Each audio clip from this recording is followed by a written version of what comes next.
Al-mubtada wal khabar. Сөйлемдің ээси жана баяндоочу.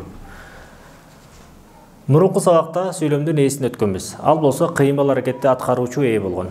Ал эми ошондой эле араб тилинде экинчи ээ деген түшүнүк бар. Бул болсо сөйлөм зат атооч менен башталса, анда ал дагы сөйлөмдүн ээлик милдетин аткарат. Ошол араб тилинде мубтада деп аталат. Мисалы, ат-талибу муштахидун.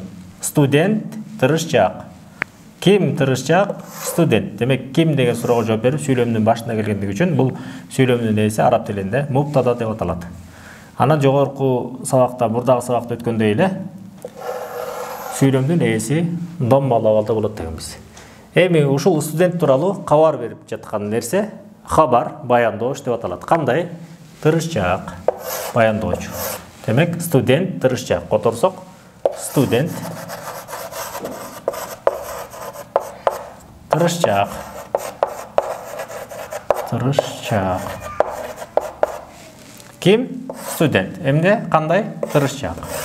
Ошондой эле баяндоочубуз сөйлөмдүн ээси, сөйлөмдүн баяндоочу этиш деле боло берет. Мисалы, ат-талибу ким? Студент, ядхабу бара жатат. Эмне кылып жатат? Бара жатат.